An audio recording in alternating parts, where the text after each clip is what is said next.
Hello again, everyone. Jeff Mix here with a quick announcement at the top of today's episode.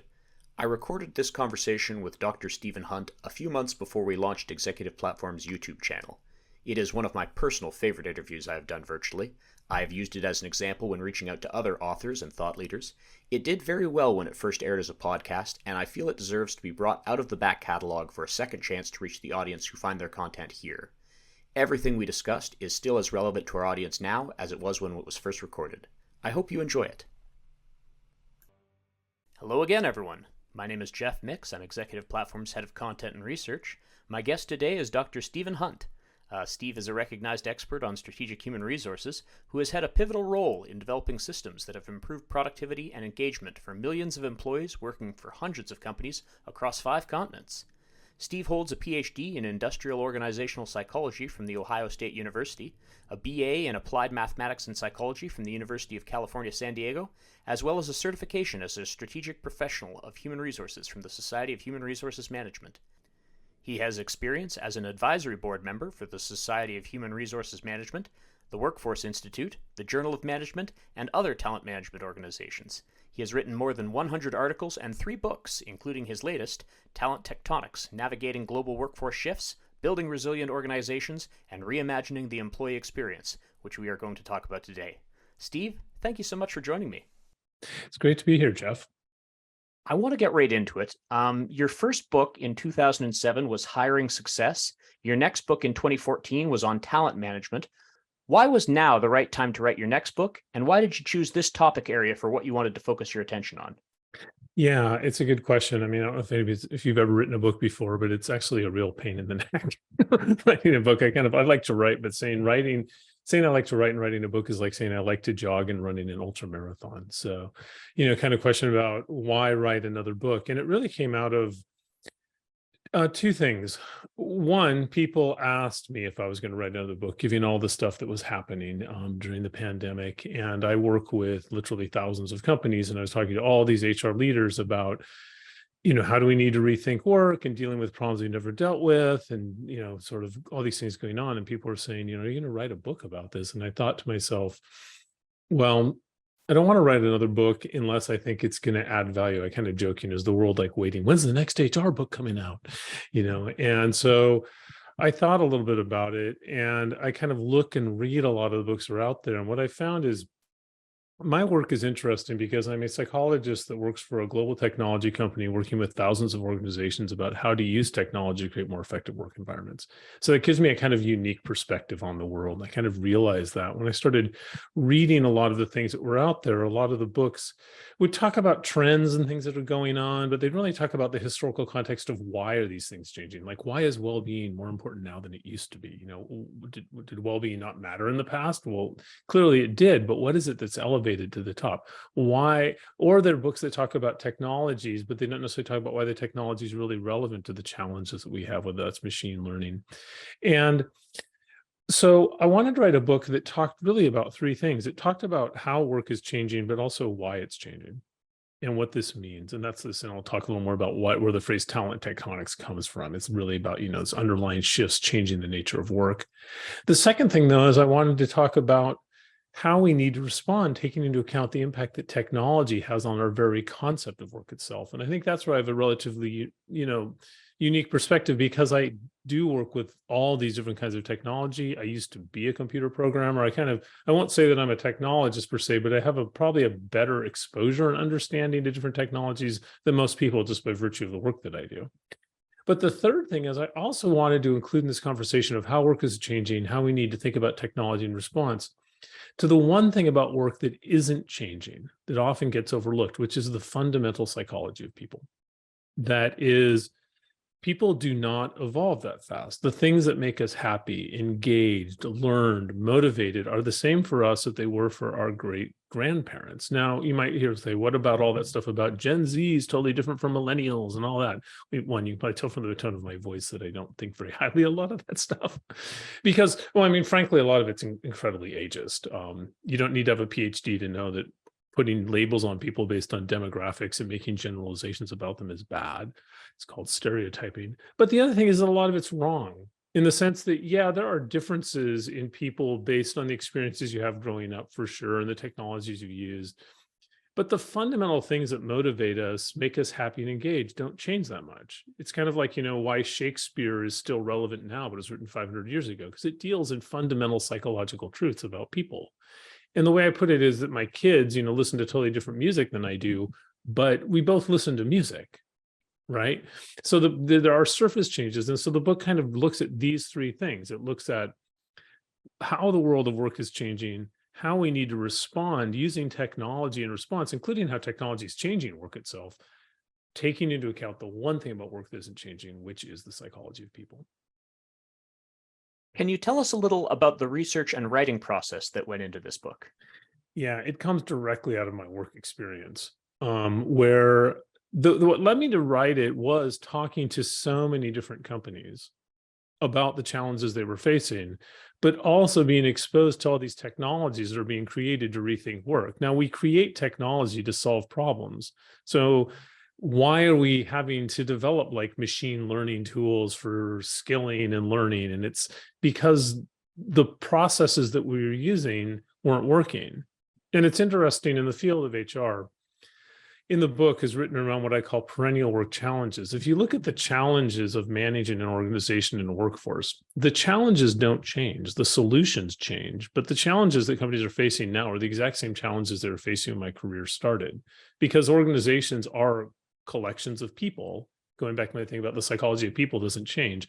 There's some fundamental constant in organization is it's always a group of people collaborating using shared resources to accomplish mutually supportive goals. That's what an organization is. And if you're managing an organization of people, there's certain things you have to do. You have to design, think about, well, what are the roles of these people? How are they going to be structured? What are the expectations and the jobs? How are we going to fill those positions, whether that's internal with contractors, but how are we going to match people? How are we going to develop people in those jobs so they have the skills they need to execute their jobs and maybe move into future jobs? And then last, how are we going to engage them and inspire them to execute and use their skills to execute the company's strategy? Those four challenges, those are the same, and they'll always be the same when it comes to managing a workforce. What is changing radically is how we solve those. And that's what the book gets into. How do we need to rethink job design as we move into not just hybrid work, but into work where there's much more change in the world? How do we manage people where it's not just about productivity, it's about adaptability? Because psychologically, adaptability is very different from productivity. So how do we rethink work given the way work's changed? But it's built around the challenges are the same, but the solutions are totally different. Now, I expect you had C-suite executives and HR professionals in mind as the intended audience. Who else should be reading Talent Tectonics? Anyone who is really interested in the topic of creating more effective workforces. So I think a lot of companies that build technology, design technology, implement technology. I mean, the book was written for the people I work with every day, which is, I work for SAP, which has a huge customer audience and partner audience. And the book isn't about SAP, but obviously it's influenced by my work at SAP. And so it's people that view as part of their goal is to how to create more effective workforces, which goes from C-suite executives to individual contributors. It's anyone that looks at that. And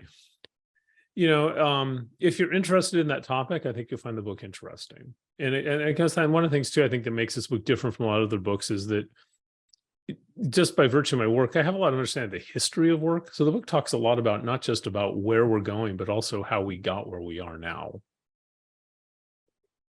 I guess it's time we actually get into some of the specifics of the book because, you make all these great references and I want to do the follow-ups right then, but I wanted to set the scene first.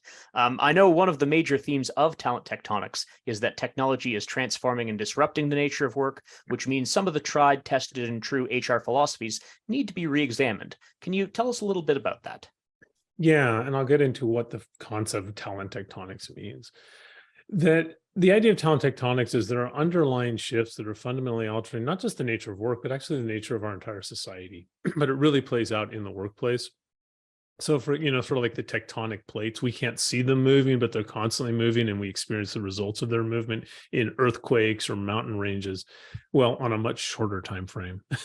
Talent tectonics are the same concept. So to give you a sense of the big talent tectonic shifts of the 20th century, before I talk about the ones going on now, just to ground it, the workers' rights movement. There was no concept of occupational health and safety in 1900. There was no paid vacation. I mean, companies would literally, and this is kind of crazy, they would literally factor in how many people are going to be killed or maimed on the job when they were doing their workforce planning. Oh, we need 100 people to build this new plant, but like 10% are likely to be killed, so we better hire 110. What happened in the 20th century, starting in the 19th century, but really taking place in the 20th century, was a fundamental shift in society's sense of employers' obligations to employees in terms of their health and well-being. And this was not a gentle shift. I mean, entire governments came down, violent uprising. It was not like, it's not something we want to go through again. But now a lot of the things that people sort of take for granted will work about things like paid vacation and safe work conditions weren't always there. They came through this fundamental societal shift, and it's still playing out now. The other big one from the 20th century would be the education and entry of women into the professional workforce. In the beginning of the 20th century, fewer than about 5% of professional jobs were held by women. And very few women went to college, and there was a shift starting with the suffrage movement in the 19th century about the role of women in society and around voting, around education. And this led to, over the 20th century, more and more women going to college. And by the end of the 20th century, so now more women are graduating from college than men. And this is fundamentally altering the nature of work and the nature of society. Now, I want to say we have a long way to go on gender equity, but when you look how far we've come, it is amazing, that this change. And so that's what I mean by talent tectonic. These are things that companies, they can choose to embrace and go after it, but they can't ignore it. It's going to affect you. You can't not react. It's either an opportunity or a threat, but it's going to change the nature of work in your company. So what are the talent tectonic shifts right now? Are, first of all, the digitalization of everything. Technology permeating every aspect of work and life. And what this is doing is it's accelerating the rate of change. That whatever company is doing, consumer expectations, production, how it's delivered is going to change due to technological innovation over the next 5 years. It's also creating greater demand for specialized skills, and it's changing what we're really hiring people to do. And I'll come back to this, but increasingly, we are not managing people just to be productive. We're managing people to be adaptable. As I said early, psychologically, that's very different. So we'll come back to that when we talk about employee experience. The other big talent tectonic shift is demographic change, that we are living longer and having fewer children. And most people know this, but they don't realize how much. The average life expectancy for a person, for a man over the last 120 years has been increased by about 35 years.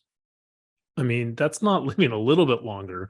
That's a massive increase in how much longer we're living, but also birth rates have gone down. In the United States, a woman in 1900 would have expected to give birth to around 6 or 7 children, and now it's under 2. And this is playing out. So what's happened is for the first time, there are more people aging out of a lot of our labor markets than entering into them. And a lot of the skill shortages we have are fundamentally that there's fewer people coming into the workforce relative to leaving it, but our economy is continuing to grow. And so when you look at this, you see a lot of these skill shortages and labor shortages. But I want to be really clear on this point. The problem is not that we don't have enough people. Because whenever I hear people say, oh, like lower, the birth rate's bad for economies, it's like, no, it's not bad for economies. It's bad if you're a company that depends on having large amounts of underemployed employees that you can like really exploit. The problem is that we aren't fully utilizing all the people we have. There are people around the world, including in the United States, that are vastly underutilized. There's a phrase about potential is equally distributed, opportunity is not. That's absolutely true. So these two changes of digitalization and demographics are coming together, forcing companies to think differently about how they manage people, but also think differently about how they design jobs, source jobs, so that you can take advantage of all the people in the workforce, keep them once you've got them, because if your job's bad, they'll just take a job somewhere else. I think that's what we discovered in the pandemic, that employees learned their 2 clicks on the internet to a better job. if they don't like their job. And but also we need to manage people much differently, because what we're asking people to do is much different, which I think is your next question is going to get at that. I think you're exactly right. I understand reimagining the employee experience is a big part of what you want to share with readers.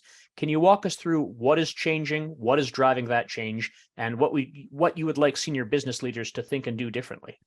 Yeah. So what is really driving this change? Part of it is the demographics, which, as I said earlier, if you don't give people a good work experience, they'll just find a job somewhere else, and that was a big reshuffling that happened. And I think, during the pandemic, but now employees are aware of that. They're like, hey, if I don't like this, there's lots of places and I'll move around.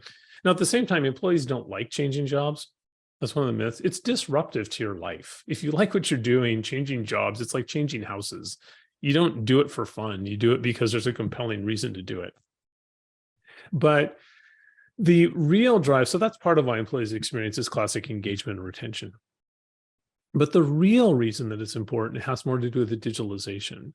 That when you look at work, it kind of went through three major changes. Everyone's familiar with the economic model of we had the agricultural age and the industrial age, and now we're in the knowledge service age. And that's from an economic perspective, looking at work in terms of the kind of industries people work in.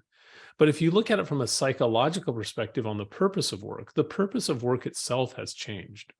So 200 years ago, the main reason people worked was to grow and distribute food so we don't die. It's like, the purpose of work was to keep us alive. I kind of joke, talk about meaningful work.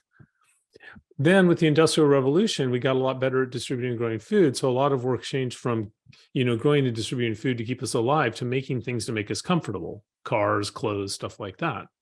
Then with digitalization and automation, now the bulk of work is what's called knowledge or service jobs. So what's the purpose of a knowledge and service job? It's to make your end customer feel good about whatever it is you're providing for them.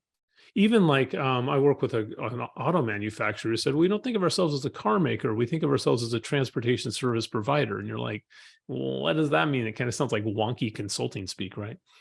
But they're actually right. They said, look, if all people are doing was buying the ability to get from point A to point B, they'd never spend the money on our cars. We have to even this experience, this ego enhancing thing where they feel great about using it. And this is true with all kinds of businesses. What you're trying to do is you're providing people with a sense of fulfillment in what you're getting. But what that means for employees is, one, they need to be caring and empathetic. Also, people's expectations going back to, and technology is changing, they need to be adaptable, because what consumers expect, how things are delivered, how companies manufacture things are constantly changing. So we need employees to be caring, collaborative, empathetic, creative. You can't be those things if you feel burned out, exhausted, or worn out. It's work, as I said, is physically much easier, but it's psychologically much more difficult. And so why employee experience matters is that people cannot do what companies are paying them to do if they're not having a positive experience where they feel supported and fully present. They can't do this. There's a concept in psychology called emotional labor that refers to this. It is the physical and mental toll of trying to act externally different from how you feel internally. And so I think that's one of the biggest things that I think I wanted about business leaders thinking and doing differently is understanding employee experience is not just about engagement and retention. What it's really about is creating the conditions where employees can do what it is your company needs them to do to execute your strategies. When we are talking about global workforce shifts and the new normal of work, do you feel the pandemic prompted a lot of these changes, or would you say COVID-19 was more of an accelerant for ideas and trends that would have reached their tipping point at some point anyway? It's the accelerant for sure. I think, and that's pretty much common in everyone that studies future of work. I think it did make people also realize two things, especially hybrid work, the move to remote work, which was it made people realize that we often do not utilize the capabilities of technology, not because of the technology, but just the mindset of people. That what we learned, I kind of joke with a lot of companies I work with. I'm like, could you imagine if you'd gone into your CEO in January of 2020 and said, let's move our entire professional workforce to 100% remote and let's do it in 2 weeks? They would have thought, you're insane. That's crazy. It'll fall apart. Well, companies around the world did that exact thing. And yes, it was stressful for sure and all that. But what we learned is, one, the wheels didn't fall off. As a matter of fact, on average, employee engagement went up. Now, to be clear, there's huge differences people's experience based on the quality of work, the quality of their home office. But on average, people like the flexibility of not having to commute every day and not having to go in just to go in. And so the question is, and what we also learned is that we clearly had the technology available because we couldn't have made this. We just weren't using it. And again, yeah, there were glitches and stuff, but think about that transformation. In 2 weeks, companies took like thousands of people and they were able to work remotely. So we had the capability, weren't using it. Why weren't we using it? Well, we weren't using it because the mindset of leaders more than anything else, that people had somehow this concept of, oh, work means that we have to all go into an office every day. There's nothing natural about going into an office. As a matter of fact, what most people don't realize is that the office itself is a form of technology developed in the 18th century to help. It was developed by the British Navy to help companies collaborate and communicate, given the technology available in the 18th century. If they'd had the internet in the 18th century, they never would have built office buildings, and we never would have had that commute every day like lemmings culture that we kind of grew up with. And so what this really looks at is how much our understanding of technology and our experience with technology shapes our perception of what work should be. And I think what happened in the pandemic is it blew up a lot of these assumptions. And a matter of fact, I remember early in the pandemic, when we first moved to remote work, an HR leader said something very prescient. She said, obviously this is a terrible thing. And, aside from all of the fact that the pandemic itself, people losing their lives and all that. But she said the move to remote work, she goes, I hope since we've done it, I hope it lasts long enough to change leadership mindsets.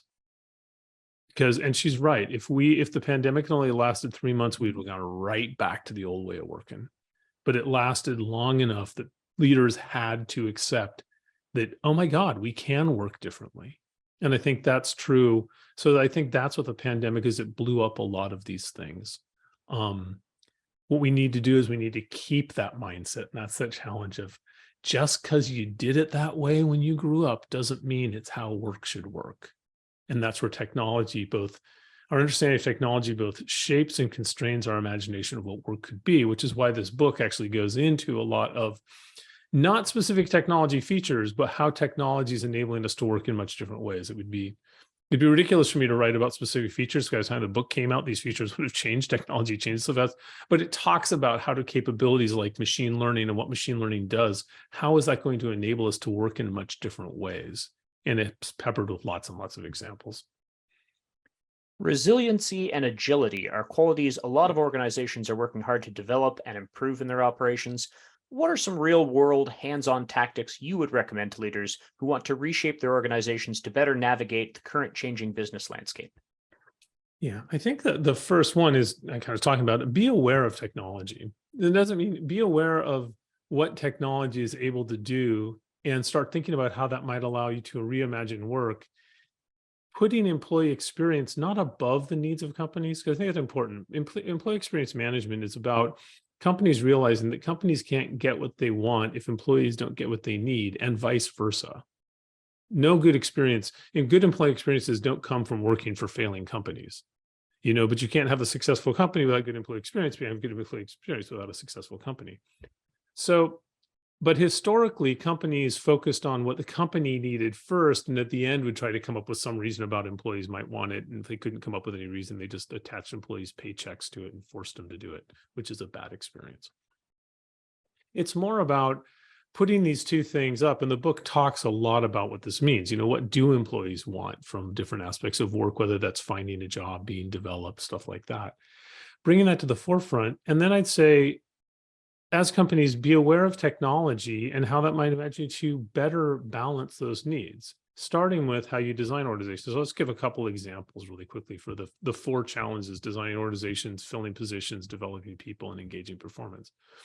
For example, on designing organizations, a lot of jobs have shift work. That's one of the biggest frustrations for employees, because it literally takes away control of our time, which is our life. Well, now there's technology that enables employees to do self-scheduling and do really complicated things like, hey, I want to take 2 hours off to see my kid play in a soccer game, but I'll pick up 2 hours on Saturday. This would be really almost impossible to do at scale without modern technology, but now it is possible. So the company's looking at how can we redesign jobs from more of an experience mindset. In terms of filling positions, Like a really good example, one of the biggest frustrations employees have and applicants is they don't hear back from the company.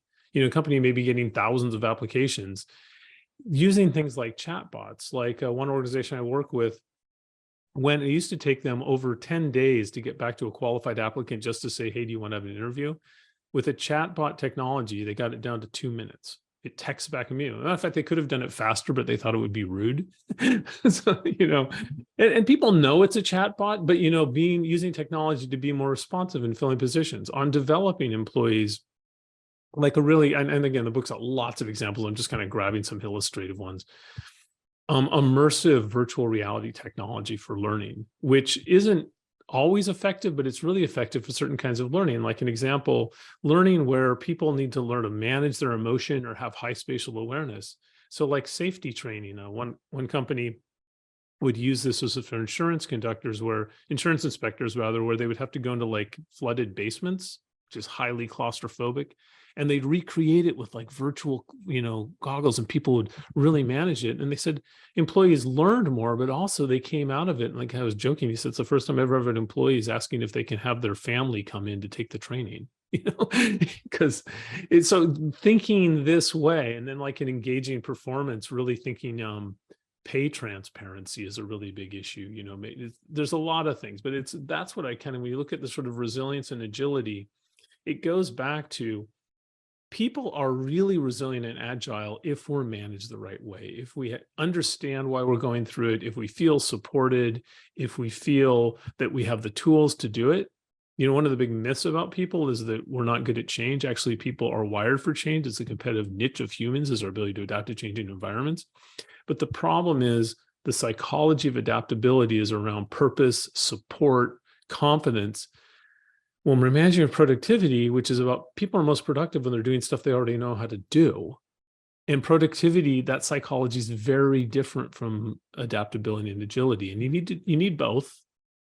But historically, companies have focused all on productivity and not on adaptability. And you get adaptability through providing good employee experiences, and you achieve that through using technology to reimagine work. I love that answer. I love those examples. Just before I move on to my next question, when you mentioned, hey, you can get it down to 2 minutes, it reminded me so powerfully of a story that someone told me when I was first becoming a conference producer. I did a supply chain event, and the idea of buying a pair of shoes online that the company would mail to you and you could try them on. And if you didn't like it, you could mail it back at no cost. This was revolutionary. The company was called Zappos. Amazon bought it. And I spoke to the guy who managed that supply chain, managed that fulfillment when it was all, moonshot stuff. And he said, we had to actually come up with the number. Someone buys a pair of shoes online, don't process the order for 12 minutes, because maybe in that 12 minutes, they're going to say, I didn't want the black ones, I wanted the brown ones. And that's how long it'll take them to nerve themselves up to call customer support and say, hey, can I get it in the other color? And when you say it's already on the truck, they're mad at you. You, meanwhile, have totally ruined your budget sending this shoe across the country if you just waited 12 minutes, but the technology was there instantaneously. So I apologize for the aside, but it's where my mind goes. No, it's a great example, because it really is about experience management, is looking at it through the perspective of the employee.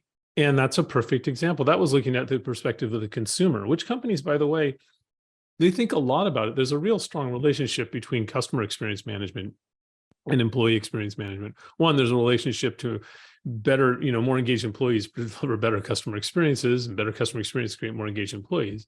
But also what you're talking about, which is the concept of leaders needing to look at things through the eyes of employees or customers and from what they want from work. And I think that's one of the things that when the book talks about employee listening, one of the struggles that leaders have is leaders really can't understand how employees are experiencing work, particularly in organizations with more than about 150 employees. That's kind of the cutoff point, without using some form of technology, because they can't effectively listen to them. First of all, you can't listen to everyone, right? And employees have different experiences, and there's no average when it comes to employee experiences, different jobs and different things they're dealing with. What matters to some employees don't matter to others. And so, using some form of technology, whether those are surveys or also passive listening of text, and you got to be really transparent. The book talks about how to do this in a non-creepy way, but you need to listen to them, and technology enables that. But the other thing is, leaders should go out and they should be talking to employees all the time. But even then,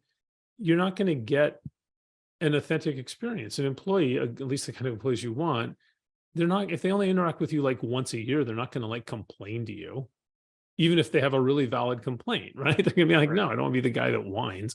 And so leaders are sort of in a bubble in that sense. And the last thing is that what employees want from work is often not the same thing leaders want from work.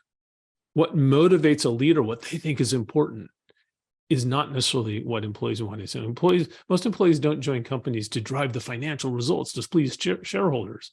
They join companies to achieve their career goals, provide for their families. And so looking at it from that perspective, and again, going back, not putting employee needs above company needs, but finding ways to balance those two. I think books like this are an important part of shaping how industries talk about and address the challenges and opportunities they're facing. What is one big idea you hope will resonate and really make an impact on readers specifically, the working world in general? What do you hope listeners are going to take away from all this? It's hard to ask an author the one big idea. I think that the biggest idea is that recognizing that people are really good at dealing with change in the right conditions. It's actually good for us. That it's not good to do the same things over and over again. And I tend to view automation as good. Most things that can be automated are repetitive tasks. They're getting increasingly complicated, but they're still fundamentally repetitive. And it's not good for people to do repetitive things over and over and over again. And so that people also are, what we're automating for the most part is positively changing work, but we have to rethink what work is, because technology doesn't eliminate work, it changes the nature of work. And the work that we're moving to is becoming more about tapping into things that are uniquely human, being creative, being caring, being collaborative, but recognizing that means we have to manage people for work in a different way. And I think it starts with really challenging some fundamental societal thoughts. First of all, totally getting rid of this idea that people are lazy and don't want to work. That's not true. People are wired to accomplish meaningful things in life. As a matter of fact, that's why the word depression and meaningless are synonyms. It is important for people to have a reason to get up in the morning. They want to have a reason to get up in the morning. There's a lot of research on this. And so going in with an attitude of people want to make a difference, they want to contribute. And then finding ways to tie work to the things that they care about that are meaningful to them, whether that's at work or it's like as a way to provide for their family so they see the purpose of work. And then the other one is dispel this myth that people aren't good at change. We excel at change in the right conditions. When we understand the reason for it, we feel supported and cared for as we're going through it, and we feel confident we can accomplish it. If you think in your own life, to any of the listeners out there, probably some of the most engaging times in your career have been times of considerable change. You were launching a new project, you were joining a new job, and it was stressful, but it was good stress. It was the stress of getting something meaningful done with people you trusted and supported and being confident you could make it happen. Even if it was difficult, it was like, yeah, we did that. That's what work should be about. It should be about giving people a sense of meaning and purpose.